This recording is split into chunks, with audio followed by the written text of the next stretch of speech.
पुराने समय में जब राजा अपने राज्य को और ज्यादा बढ़ाने के लिए दूसरे देशों से लड़ रहे थे, तब इन सब लड़ाइयों के बीच परमेश्वर अपनी योजनाओं को अद्भुत तरीके से पूरा करते हैं। उत्पत्ति 14 हमें कुछ इसी तरह की झलक देता है। यह कहानी है युद्ध, बचाव और परमेश्वर की खास योजना की। एक ऐसी कहानी जो हमें याद दिलाती है परमेश्वर की वफादारी और उनकी सामर्थ्य जो वह अपने लोगों को देते हैं। अब्राहम के दिनों में, जो उस समय तक अब्राम ही थे, कनान कुछ छोटे छोटे राज्यों में बांटा हुआ था। हर राजा उस समय अपने शहर या देश पर राज्य करता था। इनमें से कुछ राजाओं ने तो गठबंधन कर लिया था, जबकि कुछ लगातार युद्ध में लगे हुए थे। इनमें से ही 4 शक्तिशाली राजा पूर्व से थे। शिनार का राजा अमरापेल, एल्लासार का राजा अर्योक, एलाम का राजा कदोरलाओमेर और गोइम का राजा तिदाल। ये राजा बड़े ही शक्तिशाली और प्रभावी थे। ये दूसरे राज्यों पर हमला करते, उन्हें लूटते और उनसे वसूली करते थे। यर्दन तराई के पास रहने वाले 5 राजा 12 साल तक कदोरलाओमेर के अधीन रहे, लेकिन 13वें साल में उन्होंने विद्रोह कर दिया। उन्होंने कदोरलाओमेर और उसके साथी राजाओं के सामने और झुकने से इनकार कर दिया। कदोरलाओमेर ने सोचा कि अब उनके इस विद्रोह की सजा उन्हें देनी पड़ेगी। फिर कदोरलाओमेर ने अपनी सेना और साथी राजाओं को इकट्ठा किया और युद्ध के लिए निकल पड़ा। उधर यर्दन तराई के पास वाले राजाओं ने भी युद्ध की तैयारी शुरू कर दी, लेकिन पूर्वी राजाओं के मुकाबले यर्दन तराई के राजा कमजोर ही थे। कदोरलाओमेर और उसके साथी रास्ते में आने वाली हर जाति और देश को मारते गए और इस तरह उन्होंने अपना दबदबा और ज्यादा बना लिया। उन्होंने कई नगरों को लूटा और लोगों को बंदी बना लिया। जब कदोरलाओमेर और उसके साथी सिद्दीम नामक तराई में पहुंचे तो यर्दन के राजाओं पर आफत आ गई। सिद्दीम तराई कीचड़ वाले गड्ढों से भरी हुई थी। जब राजा भाग रहे थे तो उनके कई लोग इन गड्ढों में गिर गए। पूर्वी राजाओं ने जीत हासिल की। उन्होंने सब कुछ लूट लिया, लोगों को, उनकी संपत्ति और उनके पशुओं को। अब पकड़े गए लोगों में अब्राम का भतीजा लूत भी शामिल था। लूत सदोम में रहता था, एक ऐसी जगह जो अपनी दुष्टता के लिए जानी जाती थी। लूत ने शायद वहां रहने का फैसला इसलिए किया था क्योंकि वहां बहुत धन संपत्ति और समृद्धि थी, लेकिन अब वह एक बड़े संघर्ष और मुसीबत में फंस चुका था। लूत, उसका परिवार और उसकी संपत्ति सब लूट में चले गए थे। जब अब्राम को इस खबर का पता चला तो उन्होंने इस पर कड़ा कदम उठाने का फैसला किया। लूत अब्राम के ही परिवार का हिस्सा था, इसलिए अब्राम उसे नहीं छोड़ सकते थे। यह पल अब्राम के बारे में कुछ खास बातें बताता है। वह इस युद्ध और संघर्ष से दूर रह सकते थे। वह कह सकते थे, मेरा तो इसमें कुछ नहीं गया, भला मैं इस झमेले में क्यों पड़ूं। लेकिन अब्राम ने इस घटना पर चुप रहना ठीक नहीं समझा। इसके बजाय उन्होंने इसके लिए कड़ा कदम उठाया। अब्राम ने अपने 318 युद्ध सीखे हुए लोगों को, जो उसके परिवार में ही पैदा हुए थे, साथ लिया।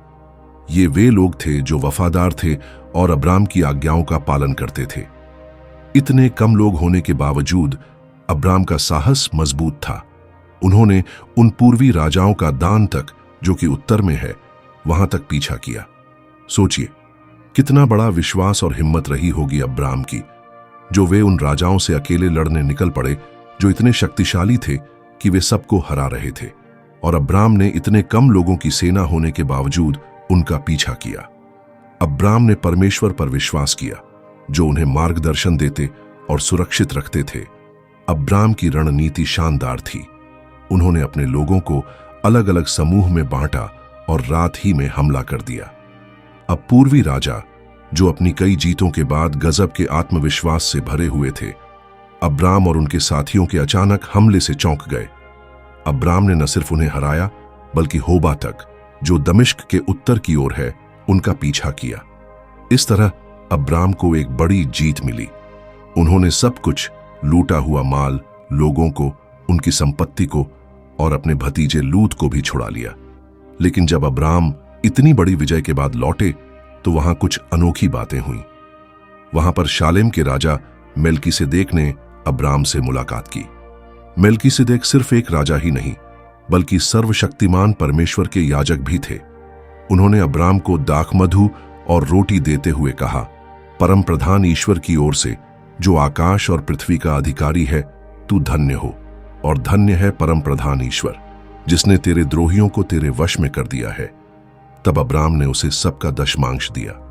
यह पल बहुत खास था। मेल्कीसेदेक ने याद दिलाया कि यह विजय अब्राम के साहस और सूझबूझ से नहीं, बल्कि परमेश्वर की सामर्थ्य से मिली। अब्राम ने भी इस पर अपनी सहमति जताई। फिर अब्राम ने परमेश्वर को अपनी इस विजय का धन्यवाद देने के लिए अपनी लूट में से याजक को सबका दशमांश दिया। वैसे मेल्कीसेदेक एक रहस्यमयी व्यक्ति हैं। उनके बारे में पौलुस की पत्रियों में विस्तार से बताया गया है, लेकिन यहां उनकी उपस्थिति बहुत खास है। वे एक गहरी सच्चाई की ओर इशारा करते हैं कि परमप्रधान परमेश्वर राजा भी हैं और याजक भी, जो बचाते भी हैं और जरूरतों को पूरा भी करते हैं। मेल्कीसेदेक से मिलने के बाद अब्राम ने एक और व्यक्ति का सामना किया। सदोम का राजा एक प्रस्ताव लेकर उनके पास आया। उसने कहा, प्राणियों को तो मुझे दे और धन को अपने पास रख। लेकिन अब्राम ने उसकी इस बात को अस्वीकार कर दिया।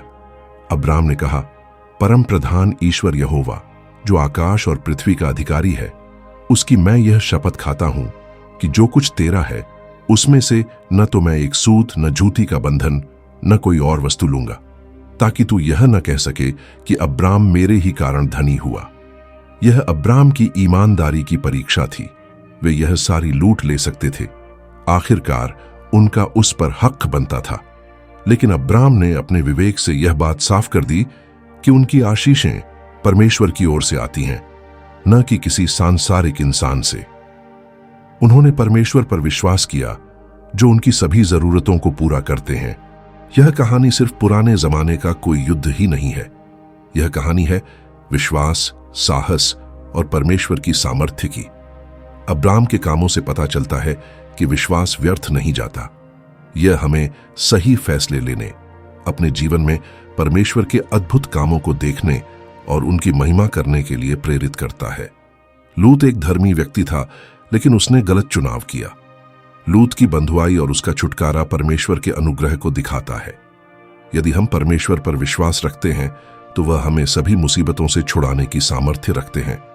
मेल्कीसेदेक की आशीषें प्रभु यीशु मसीह, हमारे अनंत काल के राजा और याजक की ओर इशारा करती हैं।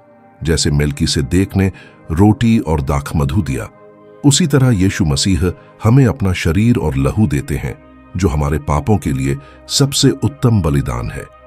आखिरकार सदोम के राजा के प्रस्ताव को अब्राम द्वारा अस्वीकार करना हमें ईमानदारी और परमेश्वर के ऊपर निर्भर रहना सिखाता है।